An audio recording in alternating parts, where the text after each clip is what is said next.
Assalamualaikum warahmatullahi wabarakatuh. Waalaikumsalam. Ma'asyiral ikhwan al-mukarramin. Hari ini saya mendapatkan seorang tamu yang luar biasa, yaitu Kiai Haji Idrus Romli dari Jawa Timur. Seorang dai muda, seorang ustadz muda yang sangat aktif dan produktif di dunia maya. Seringkali beliau mengatakan bahwa dakwah itu tidak cukup secara offline diadakan oleh para dai, tapi selain yang offline juga harus memanfaatkan teknologi IT dakwah di media sosial dalam berbagai platform seperti YouTube, TikTok, dan lain sebagainya. Saya merasa berbahagia bisa bertemu dengan Kiai Haji Idrus Romli pada malam hari ini, bertamu di tempat saya setelah sekian lama tidak berjumpa dengan beliau. Saya manfaatkan beliau untuk menyampaikan beberapa hal yang sangat penting bagi umat yang saat ini seolah-olah berada di simpang jalan di dalam beragama. Pertama ingin saya kenalkan dulu narasumber kita pada malam hari ini, yaitu Kiai Haji Ustadz Idrus Romli, seorang dai muda tamatan dari pesantren tertua di tanah air, yaitu pesantren Sidogiri di Kabupaten Pasuruan. Beliau sehari-hari selain sebagai dai dan ustadz, selama mondok beliau pernah menjabat sebagai kepala perpustakaan di PP Sidogiri. Perpustakaan Sidogiri ini merupakan perpustakaan kitab-kitab kuning terbesar di Asia Tenggara. Nah, yang saya dengar di perpustakaan itulah beliau manfaatkan ketika menjabat sebagai kepala perpustakaan untuk menyerap kutubut turas, kitab-kitab warisan lama, kitab kuning yang disebut di dunia pesantren. Kitab kuning ini adalah kitab-kitab warisan lama yang dibaca dan dilahap oleh beliau, sehingga sekarang beliau mendapat julukan di antara para dai-dai lainnya sebagai pakarnya kitab kuning di Indonesia. Beliau ini berbeda dengan dai-dai di pesantren yang biasanya tidak mau menonjol, tetapi karena kebutuhan yang mengharuskan bahwa seorang Idrus Romli ini harus tampil di tengah masyarakat untuk menjelaskan beberapa hal, apalagi beliau sebagai seorang santri tamatan PP Sidogiri yang merupakan benteng Ahlus Sunnah wal Jamaah.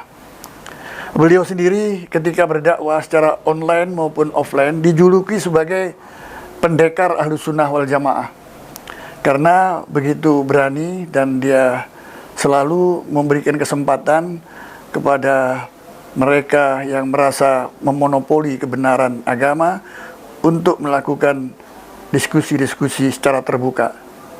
Apalagi memang perdebatan persoalan ini belum tertutup. Karena itu apa yang ditempuh oleh Ustadz Idrus Romli ini dalam berdakwah melalui berbagai platform ini sangat memberikan peluang umat untuk memahami lebih jelas pertikaian yang terjadi di tengah masyarakat, terutama dalam ranah al-masail al-fiqhiyah, yaitu perbedaan-perbedaan dalam fikih, yang juga sekaligus beliau mempertegas sikap Ahlus Sunnah wal Jamaah di dalam berhadap-hadapan dengan apa yang disebut oleh Abuya Muhammad bin Alwi al-Maliki al-mafahim al-haddamah. Mari kita dengar pernyataan-pernyataan singkat tentang berbagai hal menyangkut al-mafahim al-haddamah, masalah-masalah yaitu faham-faham yang bertentangan dengan Ahlus Sunnah wal Jamaah. pada kesempatan ini saya akan menyampaikan pernyataan-pernyataan penting ya, yang ingin jawabannya yang lebih singkat padat dari Ustadz Idrus. Pertama, tentang fenomena Wahabi yang seperti kita rasakan sekarang ini sudah marak di mana-mana. Yang kedua, persoalan liberalisme. Walaupun memang sekarang ini liberalisme itu mulai berkurang intensitasnya, tapi masyarakat luas perlu tahu bagian-bagian mana saja dari liberal ini yang berbahaya dan menjadi ancaman Ahlus Sunnah wal Jamaah. Dan yang ketiga adalah masalah Syiah Rafidhah, yang orang mungkin sekarang bertanya, kok nggak terdengar lagi suaranya Syiah Rafidhah ini. Sebetulnya ini sudah habis atau memang ada tapi masih berada di bawah tanah. Nah, marilah kita tanyakan. Assalamualaikum Ustadz Idrus Ramli ya. Waalaikumsalam. Masya Allah, terima kasih sudah hadir di rumah sebagai tamu agung yang luar biasa. Kita nggak jumpa beberapa tahun ini ya. Ingin mendengar pernyataan-pernyataan singkat saja dari 3 hal yang sekarang ini menjadi persoalan umat. Yang pertama, masalah Wahabi. Mengapa Ustadz Idrus yang dikenal masyarakat luas sebagai pakar kitab kuning ini tampil untuk meluruskan persoalan ini? Sekarang, Fadal. ya, nama Ustazi, para pemirsa, saya juga ingin memperkenalkan beliau. Beliau itu dulu sampai sekarang ya, beliau ini termasuk guru saya, Profesor Dr. Habib Muhammad Baharun. Dan mungkin beliau juga termasuk yang mengorbitkan saya untuk belajar tampil dulu awal pulang dari pesantren tahun 2004. Nah, pulang dari pondok, mengapa saya ini punya komitmen untuk meluruskan paham Wahabi? Karena Wahabi ini memang berbahaya. Bahayanya apa? Pertama, di dalam akidah. Di dalam akidah ini bahaya. Ajaran Wahabi yang rumusan akidahnya Tritauhid, tauhid dibagi 3, rububiyah, uluhiyah, asma wa sifat. Ini bertentangan dengan Al-Quran, bertentangan dengan hadis-hadis sahih, dan ajaran kaum salaf. Ini munculnya dari mana pertama kali ini? Seperti itu. Wahabi ini kalau Enggak, ajaran tadi itu yang dimasukkan trilogi itu. trilogi ini asalnya dari Syekh Ibnu Taimiyah. Iya. Kemudian setelah Syekh Ibnu Taimiyah ini meninggal dunia pada awal abad ke-8 ya, Iya. 8 Hijriah, ajarannya ini mati. Lalu kemudian dihidupkan kembali oleh pendiri Wahabi Syekh Muhammad bin Abdul Wahab An-Najdi pada abad ke-12 Hijriah yang tumbuh di Najd, Saudi Arabia, yang sekarang menjadi ibu kota Arab Saudi, namanya Riyadh. Jadi dari situ, ini tauhid. Ini diluruskan karena bertentangan dengan Al-Quran, hadis, dan ijma' para ulama. Jadi perlu kita luruskan. Jadi Wahabi ini sangat merusak terhadap akidah Islam. Yang kedua, juga merusak terhadap akhlak. Mengapa merusak terhadap akhlak? Saudara yang Ahlus Sunnah wal Jamaah, kalau punya keluarga atau anak misalnya, masuk ke lembaga pendidikan Wahabi, dijamin sebentar lagi menjadi anak durhaka pada orang tua. Karena orang tuanya disesatkan, dikafirkan, putus silaturahmi, dan lain sebagainya. Ini akhlak. Kemudian juga merusak terhadap tatanan ibadah dan tradisi. Karena selalu mengacak-ngacak ya, Wahabi ini mengacak-ngacak tradisi keagamaan yang sudah mapan. Dan itu dibangun di dalam konsep dalil-dalil yang kuat dari ulama-ulama dulu. Ini Wahabi. Karenanya ini perlu kita luruskan penyimpangan-penyimpangan ini. Kalau pelopornya faham ini adalah Muhammad bin Abdul Wahab, maka dinisbatkan kepada pendiri atau pelopornya. Mengapa mereka tuh saat ini menolak disebut sebagai Wahabi, pengikut Abdul Wahab, Muhammad bin Abdul Wahab? Jadi begini, pada awal periode berdirinya Wahabi, kerajaan termasuk awal-awal berdirinya kerajaan Saudi Arabia yang sekarang ini didirikan oleh Raja Abdul Aziz, ayahnya Raja Salman yang sekarang. Nama Wahabi ini sebenarnya nama kebanggaan bagi mereka. Pada periode awal ya. Pada periode awal. Iya. Sampai-sampai seorang muftinya Raja Syekh Sulaiman bin Sahman An-Najdi, mufti pertama dari Raja Abdul Aziz, menulis kitab berjudul At-Tuhfatus Saniyah wal Hadiyatul Wahhabiyah An-Najdiyah, anugerah yang luhur dan hadiah kaum Wahabi dari Najd. Artinya faham Wahabi ini dianggap anugerah dan hadiah. Ini dari bangganya mereka terhadap faham Wahabi. Lama-lama karena di internal Wahabi ini terjadi perang saudara Antara siapa dengan sesama siapa? Wahabi. Sesama Wahabi. Jadi tahun 1343 Hijriah, Raja Abdul Aziz ini mengumpulkan sekian ribu tentara untuk menyerbu negara Irak. Tujuannya mau disatukan dengan kerajaan Saudi. Alasannya karena itu kerajaan syirik, kerajaan kafir. Akhirnya turun ada surat ya dari Raja Inggris pada waktu itu agar jangan menyerbu negeri Irak, biarkan mereka menentukan nasibnya sendiri. Nah, karena Inggris melarang Raja Abdul Aziz menyerang Irak, maunya Raja Abdul Aziz ini menyerbu seluruh negara-negara sekitar di Jazirah Arab, disatukan ke dalam kerajaan Saudi Arabia. Ternyata dilarang. Karena dilarang akhirnya gak jadi. Setelah gak jadi, tentaranya pecah. Sebagian ada yang mengkafirkan Raja Abdul Aziz dan pengikutnya yang setia karena gak mau memerangi orang-orang kafir. Sebagian masih setia. Akhirnya tentaranya yang melawan Raja Abdul Aziz ini dibantai oleh Raja Abdul Aziz ini bersama bantuan dengan Inggris. Jadi dengan bantuan dari Inggris, anak buahnya ini akhirnya hancur ya, mantan anak buahnya. Sejak itu nama Wahabi ini citranya menjadi buruk di kalangan muslim. Ya, tadi Ustadz mengatakan bahwa tradisi mengkafirkan itu sudah ada sejak awal ya, terbawa sampai sekarang. Ya, di internal Wahabi seperti itu. Iya, ini sampai sekarang. kalau gitu apa hubungannya dengan Khawarij yang juga mempunyai tradisi suka kafir mengkafirkan? Apa ada benang merahnya ke sana ya? Para ulama kita ya dari mazhabul arba'ah. Iya. Ahlus sunnah ini fikihnya kan mazhab 4, Hanafi, Maliki, Syafi'i, Hambali. Ini para ulama yang hidup semasa dengan berdirinya, dengan munculnya faham Wahabi, ini memang menganggap faham Wahabi termasuk bagian dari Khawarij. Cuma Khawarij modern. Mengapa dianggap Khawarij? Ada dua ciri khas yang melekat pada Wahabi. Ya, apa itu? Yang pertama, takfirul mukhalifin, mengkafirkan kelompok di luar golongannya.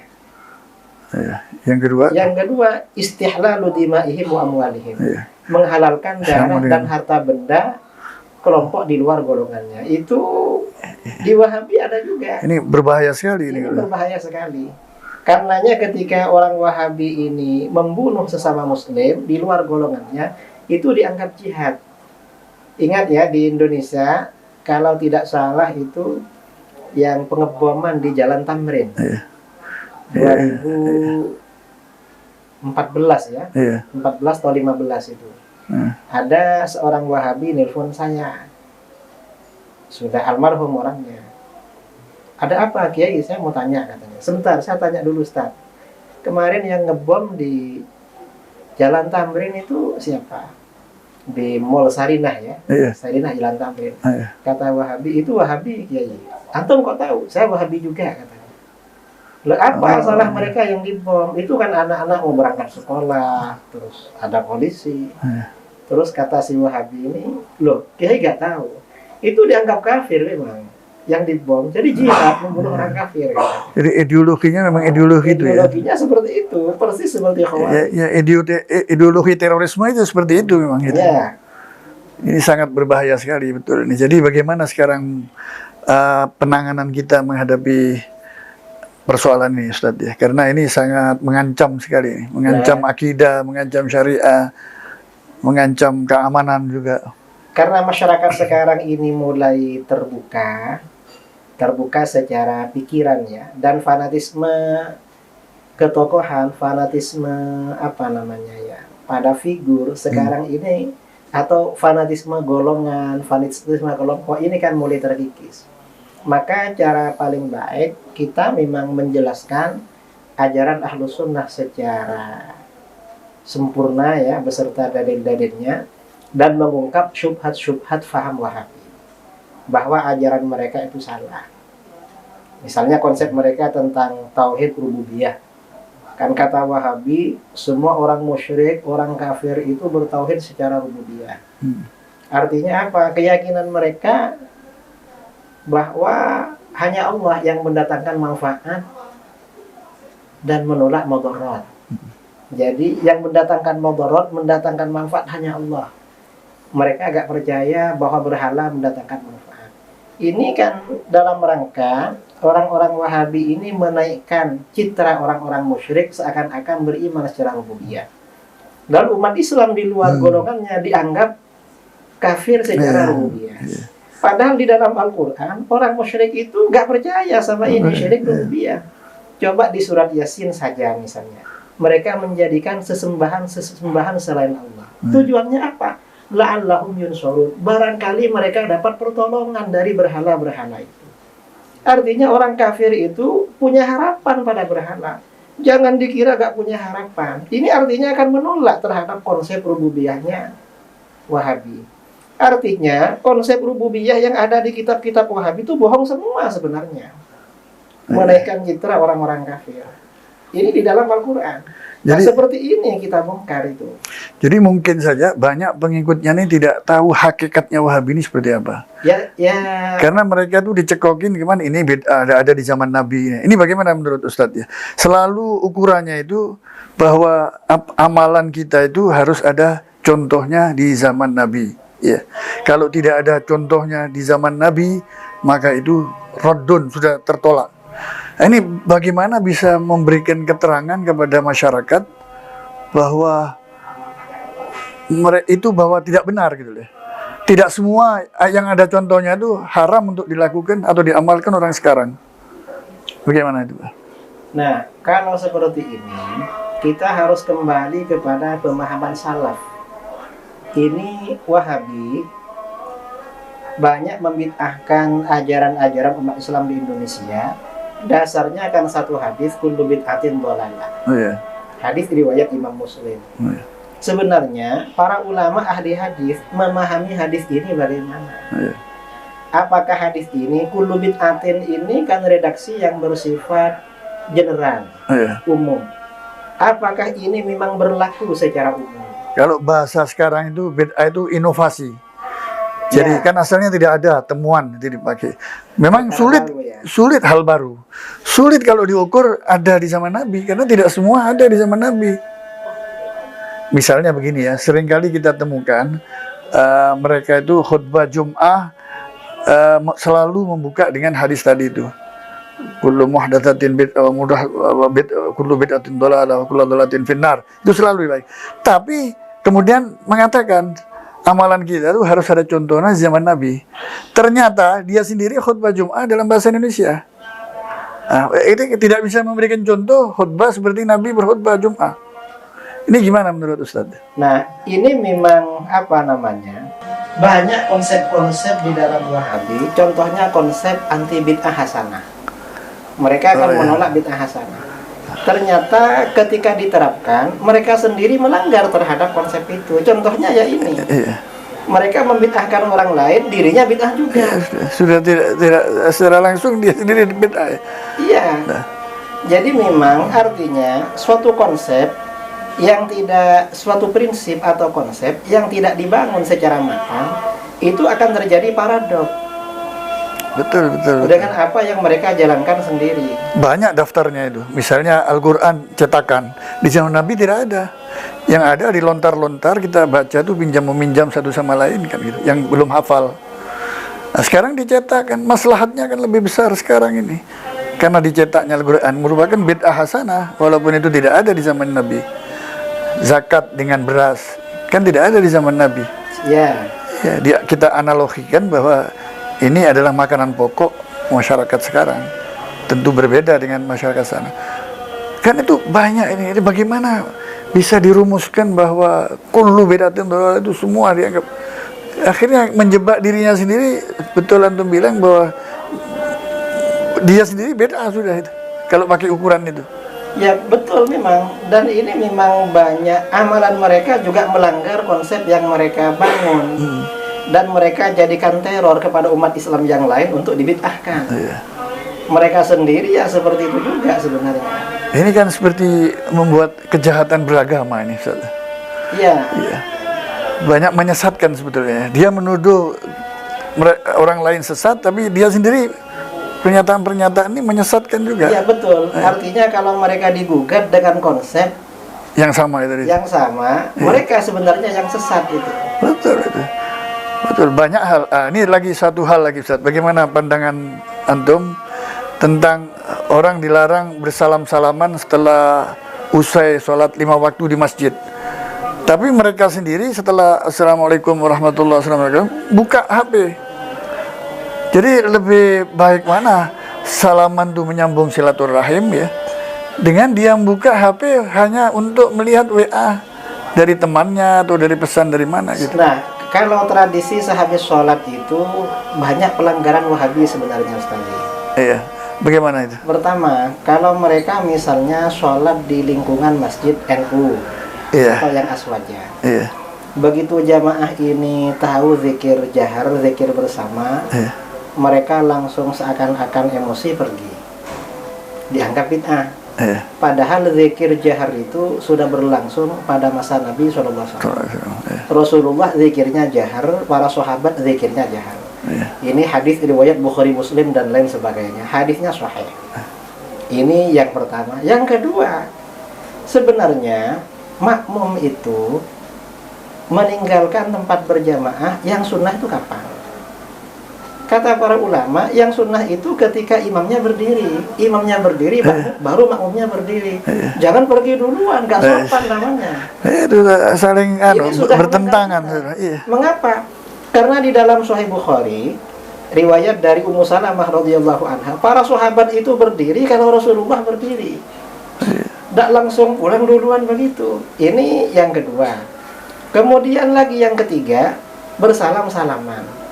Bersalam-salaman antara jamaah dengan imam itu sudah berlaku pada masa Rasulullah SAW. Dalam riwayat Bukhari, hadis dari Abu Juhaifah, pernah ketika Rasulullah sholat di Mekah ya, sehabis sholat, para sahabat mencium tangan beliau. Ini kan salaman sebenarnya. Ya kok bisa dinafikan tuh bagaimana itu? Ya karena Supaya nggak sama, mungkin supaya nggak sama dengan yang lain. mereka ini pertama ya memang apa ya, mereka ini kan bilang ikut sunnah, tapi tidak diperdalam sunnah sendiri itu apa. Iya. Mereka nggak belajar. Mungkin bikin versi sendiri gitu. Mungkin Bukan versinya ulama, bukan versinya sunnah yang sebenarnya gitu. iya. Tapi yang ini kenapa masyarakat itu tertarik dengan cara-cara yang tekstual seperti itu agama ya, kemudian tidak disadari. Yang sering saya dengar itu orang yang belajar pada mereka itu dikunci, Ustadz, jangan belajar kepada orang lain karena ustadz lain itu bid'ah, nanti bid'ahnya kamu ketularan nanti dengan bid'ahnya itu. Itu mungkin yang namanya cuci otak mungkin Ustaz. Iya, cuci otak, jadi supaya nggak boleh belajar dengan orang lain, nggak boleh mendapat bandingan Dan gitu. kabarnya sesama ustadz-ustadz mereka itu saling ini juga, saling mentahdir. Sesama ustadz-ustadz Wahabi, kamu nggak boleh ngaji ke sana, harus ke saya aja gitu. Apalagi ke ustadz di luar golongannya. Ini banyak cerita dari mantan-mantan Wahabi yang sudah bertaubat kembali kepada Ahlus Sunnah wal Jamaah. Dan ini katanya ustadz-ustadz Salafi itu, nah ini ada mantan Wahabi cerita pada saya tanya pada dia, pernah enggak kamu dulu mendengar hujah-hujah ustadz-ustadz aswaja yang masuk akal menurut kamu nggak bisa menolak? Sering Kiai katanya. Terus gimana? Ya pusing katanya. Kita sudah terlanjur bilang ini bid'ah sesat, ini kok dalilnya sahih, masuk akal. Terus ketika disampaikan pada ustadz, biasanya ustadz kami ngasih obat penenang. Gimana ustadz ini gini? Ustadz cukup bilang jangan dengarkan, itu syubhat. Gitu aja katanya. Dikunci seperti itu ya, supaya tidak belajar sama orang lain ya. Nah, yang fenomena lainnya, Ustadz ya, itu sekarang mereka mulai merangsek untuk menguasai masjid dan musala-musala kita. Nah, ada beberapa kesalahan kita, memang kurang perhatian untuk memakmurkan masjid atau musola. Di dalam kondisi seperti itulah mereka masuk, seolah-olah datang untuk membantu memakmurkan masjid. Mereka kirim imam, ya, bahkan jamaahnya ada beberapa masjid yang kosong, menjadi tukang sapu dan sebagainya. Nanti naik jadi muadzin. Nah, itu sampai akhirnya menguasai masjid itu. Dan itu banyak Secara de facto. Ya. Walaupun secara de jure masih wakafnya itu ada yang pegang tanggung jawab. Tapi secara de facto pada akhirnya nanti diserahkan mereka. Dan pada akhirnya banyak lagi yang direbut lagi belakangan ini. Iya. Masjid yang sudah mereka ambil alih sekarang oleh masyarakat direbut lagi. Nah, itu bagaimana caranya sekarang kita menyadarkan ya umat kita ini supaya jangan sampai kebobolan masjidnya, musolanya, masjidnya, bahkan mungkin majelis-majelis taklimnya. Ya.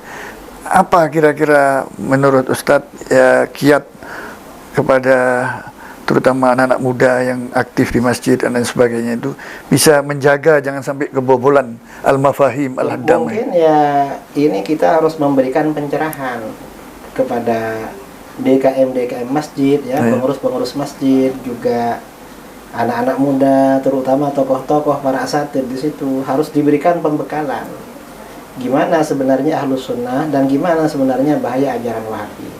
Tapi gini Ustadz, kesulitannya mungkin ada beberapa orang, apakah itu tokoh masyarakat, kemudian anggota atau pengurus takmir masjid, itu mengatakan, sudahlah, wong sama-sama Islamnya, biar aja sama, wong dia juga ikut sholat di sini. Ya, mereka sepertinya tidak tahu bahwa bahayanya Wahabi itu seperti apa. Ini bagaimana menyadarkan seperti itu? Nah, kalau yang seperti itu yang seperti itu memang agak sulit. Artinya apa ya? Mungkin ya perlu pelan-pelan memberikan informasi tentang akidah yang benar. Ini kan menyederhanakan persoalan. Betul itu. Akhirnya rugi sendiri, menyesal setelah dikuasai. Menyesal setelah dikuasai, dan mungkin nanti kalau terjadi apa-apa dengan keluarganya menyesal juga. Ya, betul. Anaknya atau keluarganya yang lain. Misalnya ikut Wahabi, lalu sudah banyak terjadi itu. Sudah banyak terjadi melawan orang tua akhirnya ya. Iya. Ya, mengkafir-kafirkan. Pertama membedak-bedakan, terakhirnya akhirnya mengkafir-kafirkan. Dibangga-banggakan kadang-kadang tadi, karena anaknya udah rajin ke masjid. Lama-lama orang tuanya disesatkan, dibid'ahkan, lama-lama orang tuanya ditinggal. Ini sudah terjadi kasus di beberapa tempat sudah terjadi. Ya karena tadi itu ya mungkin mengentengkan persoalan ini, menyederhanakan. Oh nggak apa-apa, sama-sama Islamnya dan lain sebagainya gitu. Baik Ustadz, cukup saya kira mengenai ancaman Wahabi terhadap Aswaja ini. Yang kedua, liberalisme. Jadi persoalan liberalisme ini beberapa dekade yang lalu, beberapa tahun yang lalu ya, katakanlah satu dasawarsa yang lalu, kan marak ini masalah liberalisme ini, terutama di kampus-kampus, bahkan menyusup ke dunia pesantren, terpengaruh dengan trik-trik tulisan-tulisan dari anak-anak yang masuk dalam jaringan Islam liberal, mereka namakan, atau apapun namanya ya. Menurut Ustadz yang sekarang sejak dulu sampai sekarang ini mencermati, mengamati soal gejala-gejala liberal ini, apakah masih seperti dulu liberalisme di Indonesia ini atau berkurang? Liberalisme ini tetap kuat dan mungkin juga berusaha semakin kuat, terutama di dunia kampus, dan ini kampus-kampus Islam biasanya. Jadi Ustaz, kalau dulu kan ada fundingnya, ada yang membackup finansial, secara finansial, maka banyak anak-anak masuk karena suruh bikin seminar, suruh bikin buku, suruh bikin diskusi. Ada yang support keuangan maupun orang-orang kalangan intelektualnya. Jadi anak-anak muda ini merasa keren kalau dia bisa duduk bersama kalangan intelektual, didorong untuk melakukan seminar, diskusi ilmiah dan lain sebagainya, beda buku ya. Sekarang saya dengar kan sudah bohirnya sudah nggak ada. Apakah sekuat itu sekarang ini ancaman liberal? Mungkin kalau acara-acara seperti dulu yang dapat dana dari funding mungkin berkurang. Tetapi untuk pemikiran-pemikiran liberal ini masih sekarang. Masih ada ya? Masih. Ancamannya di Ancamannya, dan ini juga masuk ke ormas-ormas Islam memang. Contohnya seperti apa? Contohnya ya mungkin juga termasuk di instansi-instansi di kementerian. Itu kan bagian dari liberalisme. Contohnya seperti pluralisme agama. Masih ada itu ya. Jadi, Masih ada sekarang ini. Kemudian juga apa namanya ya, seperti ini, anti Arab. Ini kan masih ada kan, anti, jadi, dibangun narasi-narasi. ya, anti Arab itu saya kira ini sasaran antara untuk anti Islam ya. Kan itu Dulu pada memang akhirnya anti Islam benar. programnya Yahudi dulu sebelum programnya Senok Horgorenja itu untuk memutus hubungan umat Islam Indonesia dengan Arab. Dan ini sekarang berusaha lagi dibangkitkan seperti itu. Mengenai pluralisme ya, itu mungkin dikait-kaitkan dengan kebinekaan kita, Bhinneka Tunggal Ika. Saya kira sebagian besar orang yang terutama terpengaruh liberal itu tidak mengerti makna Bhinneka Tunggal Ika. Bhinneka Tunggal Ika itu bukan menyamakan yang berbeda dan juga bukan membedakan yang sama. Tapi dengan perbedaan itulah kita ayo sama-sama. Bisa hidup berdampingan Bisa begitu. hidup berdampingan, saling menghormati. Tapi mengapa kemudian yang menonjol dari isu membawa kebinekaan itu pluralisme yang pada akhirnya prakteknya mencampur adukkan agama, budaya dan lain sebagainya. Nah, ini walaupun liberalisme ini mungkin sudah agak berkurang suaranya, tapi penerapannya ini semakin menjadi-jadi. Misalnya di dunia mana? Ya, di masyarakat ya. Misalnya ketika ada hari raya agama lain. Kalau di dalam Islam ya, di dalam Al-Qur'an itu kita ini kan dilarang menghadiri hari raya agama lain. Walladzina la yashhaduna az-zura wa idza marru bil lagwi marru kirama. Hamba-hamba Allah yang baik itu adalah yang tidak menghadiri kepalsuan. Maksudnya kata para ulama salaf, la yahduruna a'yadal kufar, tidak menghadiri hari raya orang kafir. Tidak menghadiri.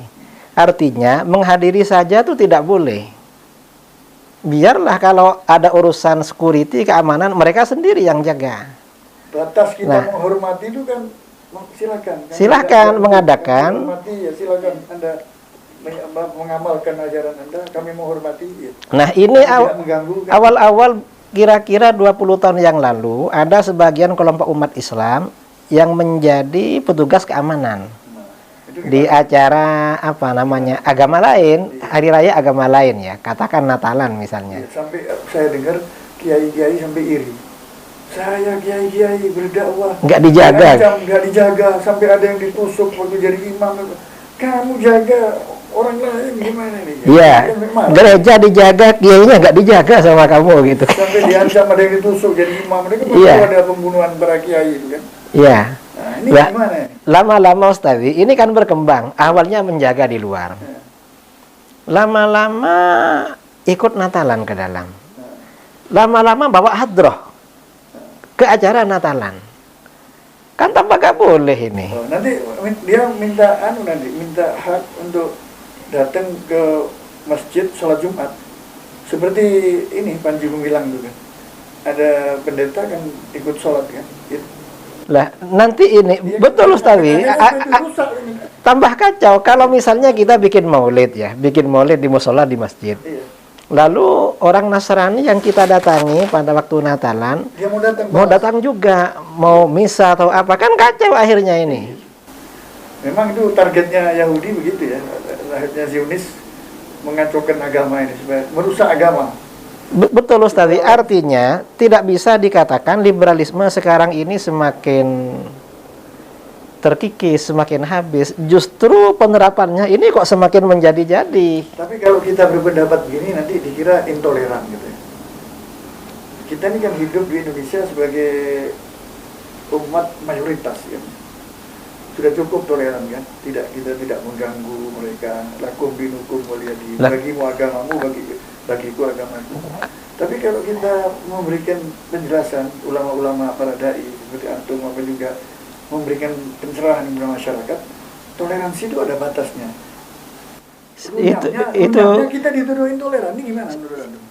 ini namanya salah paham Ustazi. Padahal saya kira umat Islam itu paling toleran.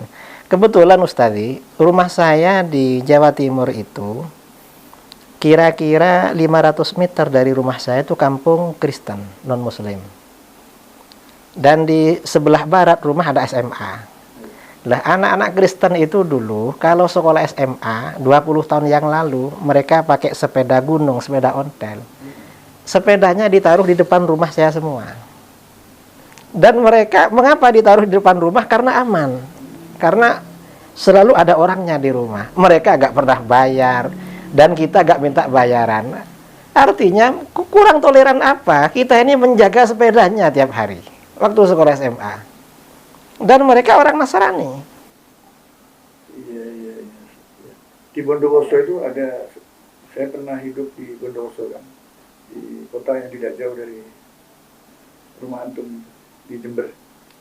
Di Bondowoso itu ada seorang orang Madura, pedagang tembakau, pernah memberikan tanahnya kepada orang Kristen, sampai sekarang dibangun gereja itu. Patmo namanya itu. Di Jalan Lindungan, nggak jauh dari kantor NU, Nahdlatul Ulama. Dikatakan, tapi dengan catatan, Pak Atmo bilang, kamu jangan gak usah undang saya untuk melakukan misa di situ. Saya juga gak undang kamu di masjid, kamu sholat saya hadir di sini. Lakum dinukum wal yadim, pakai dalil itu. Lakum dinukum wal yadim. Apa yang terjadi setelah itu? Sampai hari ini, jumlah orang-orang Kristen di Bondowoso tidak pernah berkembang. Itu juga. Gerejanya pun juga jumlahnya dari zaman saya masih kecil hidup di sana sampai sekarang saya kira nggak ada tambahan gereja. Tapi apa yang terjadi di Situbondo 33 km dari Bondowoso pada tahun 1996 dibangun gereja. Nggak ada umatnya bangun gereja, dibangun dia. Bahkan di pintu masuk Situbondo itu ada pernah dibangun gereja dengan salib yang besar. Kalau malam saya masuk Situbondo itu kelihatan salibnya besar. Ini masyarakat akhirnya lama-lama melihat, loh ini nggak ada umatnya kok gerejanya banyak, ini bertambah panas gitu. Kiai-kiai yang menulis bahwa ini Anda masuk kota santri, Anda masuk kota bumi selawat Naria di Situbondo. Tapi ada gerejanya kan ini. Mestinya masjid kan pintu masuknya ya.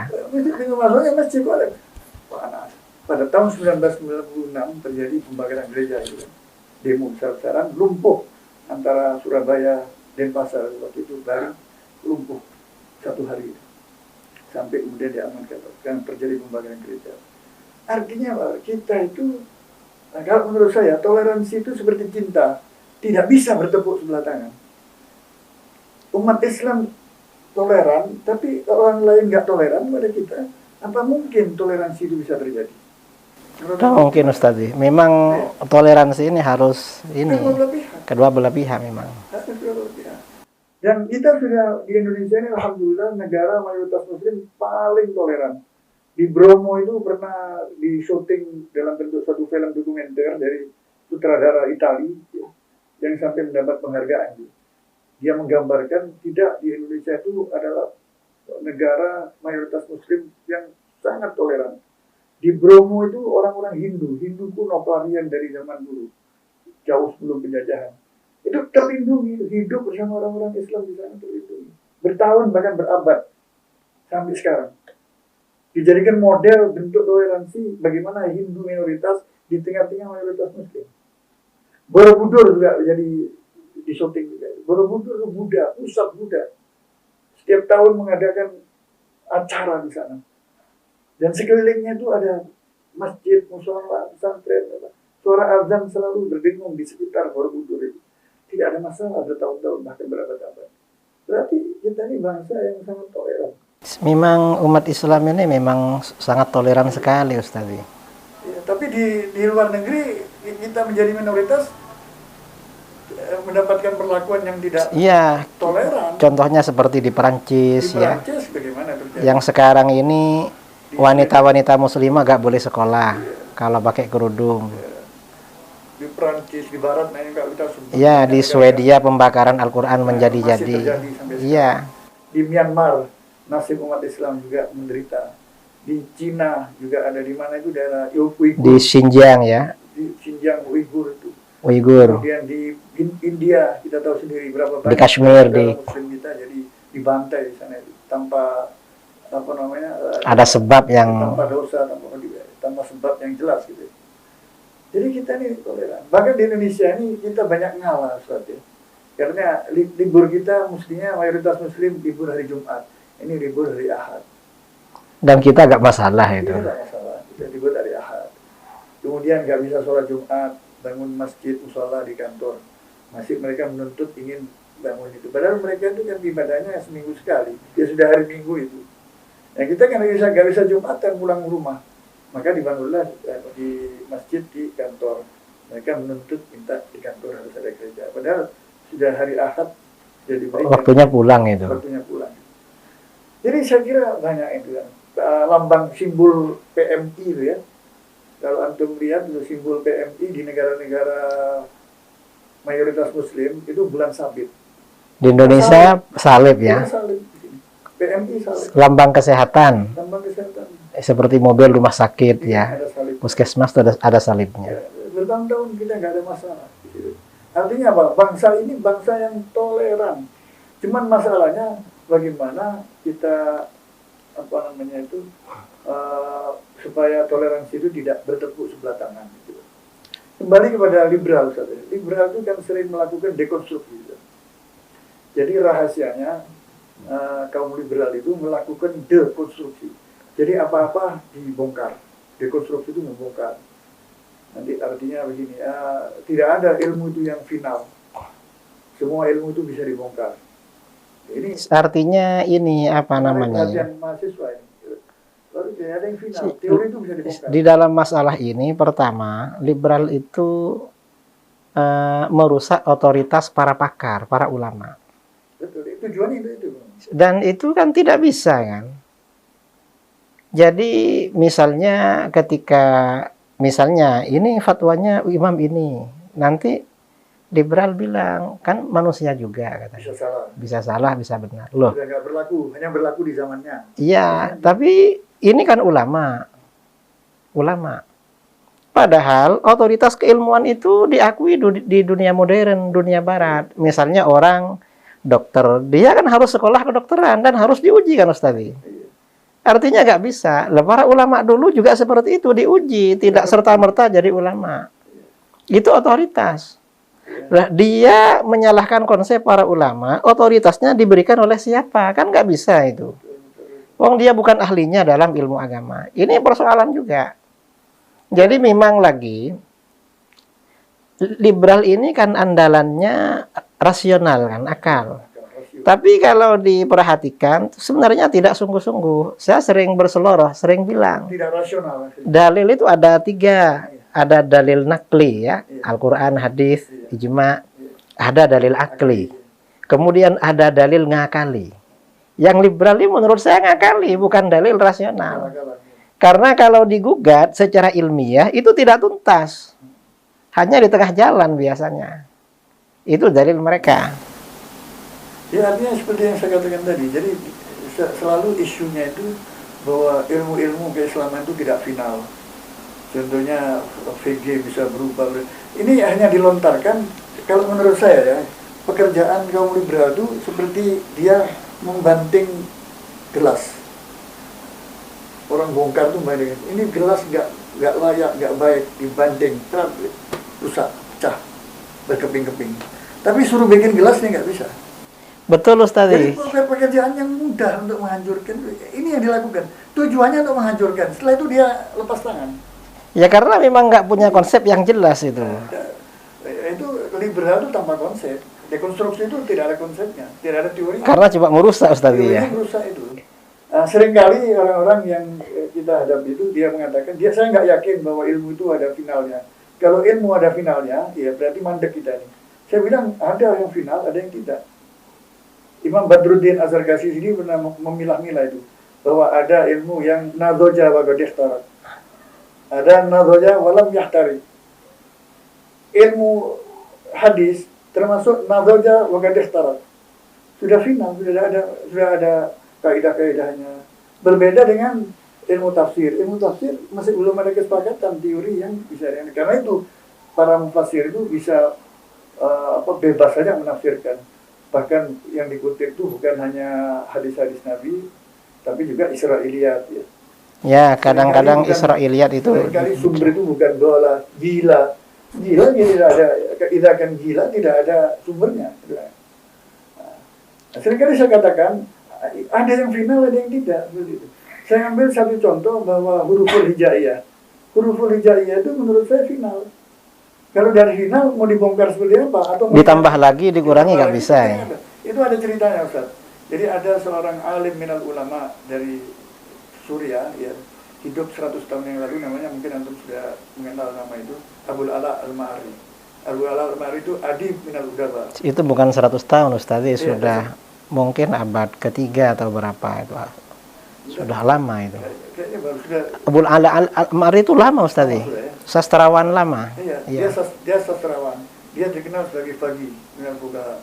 Kemudian dia kalau masuk kategori mutafannin. All-round, betul Ustaz. Ya. Populer itu. Populer. Sebagai seorang syair ya, dia pernah menulis dalam syairnya itu seperti ini. Ini wa in kuntul awakhir zamanuhu la adin bima lam tastati'ul awailu.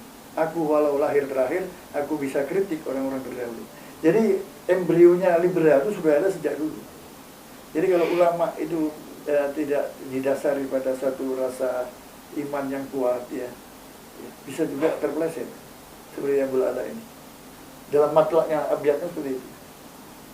Diceritakan bahwa tiba-tiba ada seorang anak muda, bukan alim, dia anak muda, tiba-tiba merasa cemas dengan syair itu. Kok bisa orang dahulu mau dikritik sama dia? Dia itu lahir berikutnya dan dia mendapat manfaat ilmu dari terdahulu. Datang sama dia tanya, baik Abul Ala, saya mau tanya kepada Anda, apakah Anda mengatakan bisa mengkritik orang terdahulu? Sekarang gini aja, huruful hijaiyah itu Anda kritik di tadi itu, Anda bisa kurangi, bisa tambah. Ya tentu saja Abul Ala walaupun seorang yang alim allamah nggak bisa mengubah huruful hijaiyah itu dikurangi atau ditambah. Sampai dikabarkan dia meninggal karena hangus dengan arogansi keilmuannya sendiri. Nah ini kan artinya bibit-bibit liberalisme itu sejak awal sudah ada. Makanya ulama harus makanya di dalam beragama itu kan diharuskan bermadhab Ustaz. Ya, ini madhab yang sudah mapan. Karena kalau tidak bermadhab, nanti pandangan-pandangannya itu tidak punya konsep yang jelas. Betul. Jadi itu dalam dalam disiplin apapun, keilmuan di dalam Islam itu ada mazhab. Kata ilmu nahwu aja ada mazhab Basrah, ada mazhab Kufah, itu ilmu nahwu itu. Itu yang menyelamatkan orang dari penyimpangan-penyimpangan. Iya. Dan di antara mazhab-mazhab ini ada hal-hal yang disepakati, itu namanya ijma. Kemudian yang membedakan mazhab yang satu dengan yang lain itu masalah khilafiyah sebenarnya. Dan yang khilafiyah itu biasanya dalilnya dhanni. Kalau yang ijma itu dalilnya qat'i. Ini yang harus bisa dibedakan. Sementara liberal ini kan mendekonstruksi hal-hal yang sifatnya qat'i. Yang sudah jelas haram dihalalkan. Yang asumsi kalau bahasa sekarang. Bukan yang asumsi, yang memang ada khilafiyah. Betul itu. Nah, jadi muskilah kita ini banyak untuk mempertahankan manhaj Ahlussunnah wal Jamaah ini memang hari-hari ini memang berat ya. Jadi yang penting kita menyelamatkan anak-anak muda kita, anak-anak kampus yang tidak pernah belajar agama, yang pikirannya itu masih kosong. Ini yang direbut oleh mereka. Semua al-mafahim al-haddamah itu yang dituju sebetulnya anak-anak muda yang kosong. Betul Ustaz. Saya tidak mengkhawatirkan anak-anak yang berada di pesantren ya. Iya. Insya Allah diselamatkan yang di pesantren. Tapi yang sekolah-sekolah umum yang dia masuk dunia pendidikan tinggi itu dalam keadaan kosong. Di situ Itu mudah terpengaruh. Pasti. Di situ itu isi yang pertama itu kan dianggap sudah benar. Ini muskilahnya di sini. Bagaimana kita menyelamatkan anak-anak kita, adik-adik kita yang muda-muda yang tidak mendapatkan kesempatan belajar di pesantren. Sebab yang terakhir, yang ketiga, ini kan tadi kita bicara dengan tema membahas trilogi ini. Apa kabar trilogi ini? Wahabi, liberalisme, dan liberal Syiah. Syiah Rafi dari Indonesia ini bagaimana Ustaz? Kok nggak kedengeran lagi kabar beritanya ini? Apakah masih ada? Orang bertanya-tanya, apakah masih ada Syiah Rafidah itu nggak ada kegiatan? Menurut antum gimana? Syiah ini kegiatannya sepertinya cuma setahun sekali Ustaz. Itu di bulan Muharram, Karbala itu. Masih ada kemarin ya? Kayaknya ada kemarin itu. Tapi nggak segencar tahun-tahun yang lalu kan? Iya, entah apa karena dananya dari Iran tuh berkurang atau gimana itu. Yang mengadakan acara-acara itu kan dana besar. Dari Iran ya Ustaz ya. Dari Bisa dari bosnya. Iran, bisa juga dari Humus. Kan ada pungutan yang 10%. Seperti mah. Dari hasil ini ya, pencaharian humus. Jadi memang nggak jelas. Kemudian juga memang ini apa, tokoh-tokoh Syiahnya, ustadz-ustadz Syiahnya kayaknya bertakiyah itu. Nggak ngaku kalau Syiah. Nggak berani terang-terangan. Berarti seperti awal-awal kemarin ya, bekerja di bawah tanah gitu. Bisa jadi seperti itu. Nanti muncul lagi, ada serangan lagi dari Sunni kan. Kalau dia muncul lagi, pasang badan gitu. Iya, dan kayaknya ini sudah mulai terkapar mungkin, atau gimana. Iya, karena sudah lama. Saya sendiri berdialog dengan Syiah itu di Indonesia terakhir 2015. Kalau nggak salah 25 Januari 2015. Iya, di mana ini? Di YIN Jember, sekarang jadi Winhas. Sekarang itu sudah lama. Setelah itu nggak ada lagi dialog sama Syiah di perdebatan soal ini kan belum tertutup. Pintu perdebatan kan belum tertutup. ya, dan Siap saja untuk ini dan pengiriman mahasiswa ke Iran kayaknya masih tetap berjalan itu. tetap sampai sekarang ini. Bisa mungkin kan pusat studi Syiah ini ya di Iran, kemudian di Lebanon ya, di Lebanon. Kemudian mungkin di Syria yang dilanda perang itu. Mungkin tinggal Lebanon sama Iran ini pusat studi Syiah. Pengiriman belajar Syiah dari Indonesia ke sana. Beasiswa gitu. Beasiswa. Sepertinya masih itu. Cuma ya ini setelah pulang ke sini mungkin diam-diam juga mereka atau ya membaur dengan orang-orang Sunni itu. Tapi tidak berani terang-terangan seperti Nggak berani face to face ya atau pasang badan Iya. berhadap-hadapan itu. Kayaknya nggak berani sekarang. Iya, iya. Entah kenapa ya, mudah-mudahan lah mereka memang benar-benar terkikis habis bertaubat. Mudah-mudahan Ini seperti juga itu. ancaman serius buat Ahlussunnah wal Jamaah ya, Aswaja ya. Ya sangat mengancam Ustazi karena Syiah ini memang kata guru-guru Syiah ini lebih sesat daripada Wahabi. Adallu minal Wahabiyah. Di sisi apanya? Ya, kalau dengan Wahabi sumber rujukan kita ini hampir sama. Al-Quran, kemudian hadis-hadisnya ya kitab standar yang 6, kitab-kitab hadis yang lain sumbernya dari sahabat. Kalau Syiah ini mereka di kitab-kitabnya kan nggak mengakui Al-Quran yang ada di kitab-kitab mereka. Kemudian hadis-hadisnya versinya juga beda, bukan dari sahabat kan. Rekonstruksi hadis sendiri. Iya, hadis-hadis mereka yang banyak kan dari imam-imam Ahlul Bait yang diklaim imam Syiah, padahal mereka imam Sunni seperti Imam Ja'far Shadiq. Atau gini, kalau menurut saya ya, mereka tuh dalam memahami hadis itu secara standar ganda. Jadi misalnya hadis-hadis fadhail tentang Imam Ali misalnya. Itu mengambil dari Sahih Bukhari, Muslim. Bukhari, Muslim ini sahih. Jadi seolah-olah sebuah hadis itu bisa Sahih dan kalau tentang Sayyidina Ali gitu. sahih kalau tentang Sayyidina Ali. Tapi kalau tentang dengan perawi yang sama. ya, Ini kan memahami kan sulit diterima akal sehat cara memahami hadis seperti itu. Ustaz. Kan tidak ada kaidahnya itu. ya karena memang tidak sehat berarti itu Ustaz ya. Dan Syiah ini memang dalam peradaban Islam itu kelompok yang tertinggal dalam semua disiplin keilmuan kalau kita perhatikan. Misalnya ya, umat Islam yang lain, Madzhabul Arba'ah sudah menulis Ahkamul Quran sekian abad, baru belakangan Syiah menulis juga. Di dunia Sunni, kitab-kitab hadis ini sudah sempurna. Beberapa ratus tahun kemudian Syiah baru punya kitab hadis. Tertinggal memang dengan dunia Sunni. Seperti mustalah hadis, tertinggal juga memang Syiah. Cuma Syiah ini semua disiplin keilmuan itu selalu mengklaim mereka yang pertama itu. Bertentangan dengan fakta. Dengan fakta sangat bertentangan, padahal karya-karya mereka belakangan itu. Belakangan muncul. Kenapa kok dibilang katanya sebagai perintis dalam semua disiplin keilmuan? Ini mereka. Hatta misalnya usul fikih, kan para ulama semuanya sepakat kalau usul fikih itu pertama kali Imam Asy-Syafi'i. Kata Syiah bukan. Siapa? Imam Ja'far Shadiq. Loh, karyanya nggak ada. Kita tidak apa namanya ya, kita ini saya kira klaim-klaim saja. Klaim-klaim saja memang. Saya ada faktanya mesti ada literaturnya. Nah, kalau Imam Syafi'i kan memang kitab Ar-Risalah, kitab pertama dalam usul fikih. Mereka nggak ada.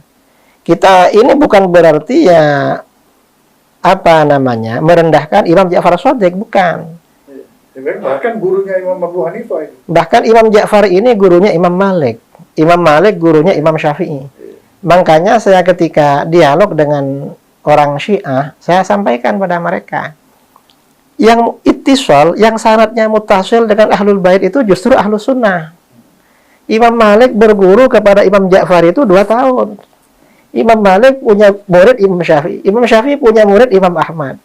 Ini muttasil sekali dengan Ahlul Bait ilmunya.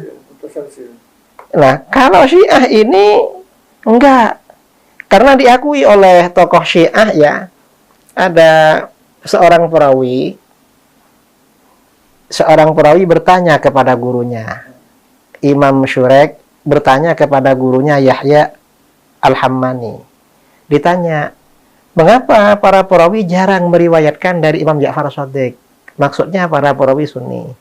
Lalu kata gurunya, ini di kitab Syiah ya, di Rijal Al-Kashi atau Rijal Kishi atau apalah. Kita bukan orang Syiah jadi gak bacanya mungkin salah atau bagaimana.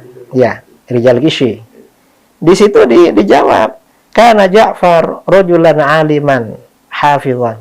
Ja'far ini seorang laki-laki yang alim dan hafal hadis. Hanya saja illa annal ladzina ikhtalafu ilai, hanya saja orang-orang Syiah yang sering datang pada beliau, idza kharaju minhu ilan nas, kalau keluar pada orang-orang, mereka ini membuat hadis-hadis palsu atas nama Ja'far Shadiq. Tujuannya apa? Yasta'kiluna bidzalika minan nas wa ya'khuduna minhu ad-darahim. Untuk mencari makan kepada orang-orang Syiah dan agar dikasih uang. Artinya Imam Ja'far Shadiq ini dijadikan apa namanya ya? Bumper. Syiah ini setiap punya pandangan nyeleneh, berbeda dengan jumhur, selalu dibilang, ini Imam Ja'far.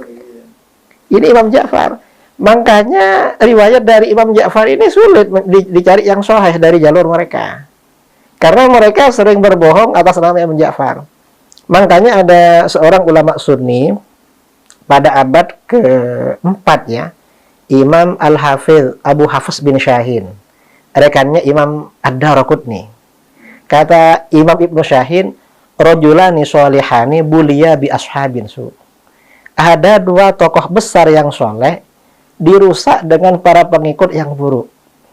Siapa? Ja'far bin Muhammad wa Ahmad bin Hanbal. Imam Ja'far As-Shadiq dan Ahmad bin Hanbal. Imam Ja'far yang merusak siapa? Orang-orang Syiah. Setiap punya pendapat menyimpang dibilang dari Ja'far. Yang kedua Imam Ahmad. Siapa yang merusak? Ini orang-orang Hasyawiyah, orang-orang Mujassimah. Setiap punya pendapat dinisbatkan kepada Imam Ahmad. Dijadikan bumper. Ini kata Ibnu Syahin. Imam Ja'far ini yang dijadikan bumper. Sampai ada mazhab Ja'fariyah. Ya mestinya yang mazhab Ja'fariyah itu mazhab Maliki karena muridnya. Lalu mazhab Syafi'i. Yang memang ittisal sanad dengan Ahlul Bait itu. Karenanya yang paling mengikuti mazhabnya Ahlul Bait itu Ahlus Sunnah sebenarnya. Malah disimpangi yang ada. Malah ini yang kecenderungannya kullu hizbin bima ladaihim. Betul Ustaz. Artinya sanad-sanad yang ada di kitab Syiah menurut pengakuan kitab Syiah sendiri itu tidak sahih sebenarnya kepada Imam Ja'far. Mereka hanya bikin-bikin aja. Menggotek ya, enggak nyambung ya. Dan nyambung, sanadnya buatan. Ini kata orang Syiah ini. Di kitab Syiah sendiri. Kalau kita ini standarnya akan jelas kan. Dan memang ya standar apa kaidah ilmu hadis Syiah ini memang muncul belakangan, sangat terlambat dari ulama Sunni itu. Jadi bukan hanya di hadis ya, dalam soal lainnya juga. Soal lain juga terlambat. Bahkan ya kalau lihat di literatur Syiah, mereka di dalam keilmuan keislaman itu banyak merujuk kitab-kitab Ahlus Sunnah. Seperti Nahwu ya Alfiyah Ibnu Malik, Mughni Labib. Kalau bahasa Arab ya Kamus Muhid. Dan itu orang Sunni semua yang mereka pelajari itu. Ini perlu yang penjelasan seperti ini. Ini adik-adik kita, anak-anak kita yang muda ini kan masih minus literasi soal ini. Jadi mudah-mudahan ini pertemuan ini bisa menjadi pemicu nanti. Mudah-mudahan Ustaz, insyaallah. Pemicu nanti bagaimana bisa belajar lebih tekun lagi untuk memahami ini supaya dapat membentengi manhaj Ahlussunnah wal Jamaah ini. Seperti yang saya katakan ya, saya nggak mengkhawatirkan al-mafahim al-haddamah, paham-paham yang destruktif itu mengancam pesantren-pesantren kita. Karena mereka sudah dibekali oleh para kiai, para asatid dengan bekal yang cukup kuat. Tapi adik-adik kita yang belajar di perguruan tinggi yang masih kosong itu sangat mengkhawatirkan, Ustaz. Tapi mudah-mudahan pertemuan ini bisa memicu teman-teman yang lain, para asatid yang lain bisa membahas hal yang sama untuk memberikan pencerahan dan literasi pada mereka. Terakhir sebelum ditutup, Ustaz ya, situasi sekarang, Ustaz. Orang mengatakan bahwa kita ini hidup di tahun politik ya. Ada yang mengkhawatirkan ya, jangan-jangan tahun ini nanti terulang seperti 5 tahun yang kemarin ya. Sampai ada gaduh ya. Terjadi bentrok, perpecahan, iya. Yang korban yang paling parah adalah umat Islam pasti, karena kita mayoritas di sini.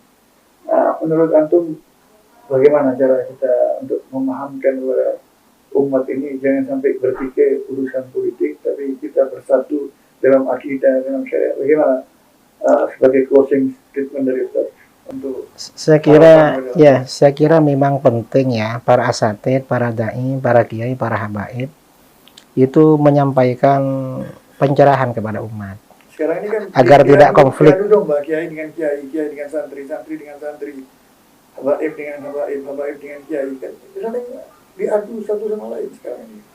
Ya, itu mestinya harus didinginkan. Karena terjadinya konflik seperti itu kehancuran bagi umat Islam. Umat Islam sendiri yang rugi. Saya sering memberikan contoh tadi kalau ceramah di mana-mana bahwa 3 capres yang ada ini menurut saya orang baik semua, pilihan. Pak Prabowo pilihan, Pak Ganjar pilihan, Pak Anies pilihan. Cuma saya sendiri sementara yang cocok sama Pak Anies gitu. Bukan karena gak suka sama yang dua, sama dengan kita ke toko baju misalnya. Kan bagus semua kan di toko harus itu. Pilih satu aja gitu. Banyak, ya. Bukan karena yang lain itu jelek, enggak, ya cocok aja sama ini gitu. Saya kira cukup seperti itu kalau kampanye itu. Enggak perlu menjelek-jelekan yang lain. Menyejukkan ya. Ya mudah-mudahan tidak terpecah belah lagi umat Islam ini, karena yang akan mengambil keuntungan kalau umat Islam ini terpecah belah adalah musuh-musuh Islam. Betul, Ustaz. Yang akan menari-nari di atas penderitaan kita yang terpecah. Ya, dan ini sekarang ini sepertinya sudah mulai beberapa tokoh ini yang komentarnya panas masalah Pilpres ini. Mestinya sebagai seorang tokoh ormas atau tokoh apa di pemerintahan, jangan bikin komentar yang panas. Manas-manas, tapi yang menyejukkan lah, yang mendidik kepada masyarakat begitu. Semua pihak harus gitu ya, harus menyejukkan. Ya, harus menyejukkan. Agenda tahunan aja biasa. Iya, ini setiap 5 tahun ada seperti ini. Yang mungkin akan mengganti agama, mengganti ideologi umat Islam, kan? Itu pilihan individual aja. Iya.